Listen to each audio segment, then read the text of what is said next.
مساء الخير يا فندم، معاك عمرو من شركة تعالى خد فيها للتسويق العقاري. فاضي اكلم سيادتك شوية بعد اذنك؟ شركة ايه يا اخويا؟ معلش. لا والله ما باخدش فيها، مش عايز انا بصراحة. ليه كده بس يا فندم؟ يعني مخليه حل اخير كده، لو كل حاجة قفلت مفيش حل تاني بقى هنعمله ايه؟ احنا خلاص بنفتتح مشروع جديد باسعار تحفة يا فندم. عندنا مشاريع تبدأ من 10 مليون جنيه. دي فرصة مش هتتكرر تاني سيادتك. يا ابني انت عارف كويس الفرص لا لينا ولا للي زيك. احنا يا دوب نكمل عشان انوم، فلم الدور بقى. يا فندم هو كل ما اكلم حد يقول لي الفرص مش لينا الفرص مش لينا، وبعد كده ترجعوا تندموا. ده انا ما بعملش حاجة في حياتي غير ان انا ندمان.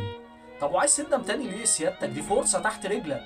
بحب الندم يا اخي، موهبتي في الحياة، بلاقي نفسي فيه، صحتي جت عليه يا عم. طب حضرتك تسمع العرض الاول؟ جرب اسمع العرض وبعد كده خد قرارك. انا قلت لك مش عايز اخد فيها ومش ناوي اخد فيها، بتسمعني العرض ليه؟ صدقني يا فندم، انا بدور على الاحسن ليك. والله ما هتلاقي حد يعمل معاك كده تاني. انت حر. والله حبيبي انا راحتي انكم تسيبوني في حالي وتبعدوا عني وتمسحوا رقمي من عندكم خالص. مش عارف مين اللي اداكوا الرقم المنيل ده. يا فندم انا اسف، بس انت مش وش نعمه، ولا عمرك هتشوف فلوس ولا هتبقى باشا في حياتك خالص.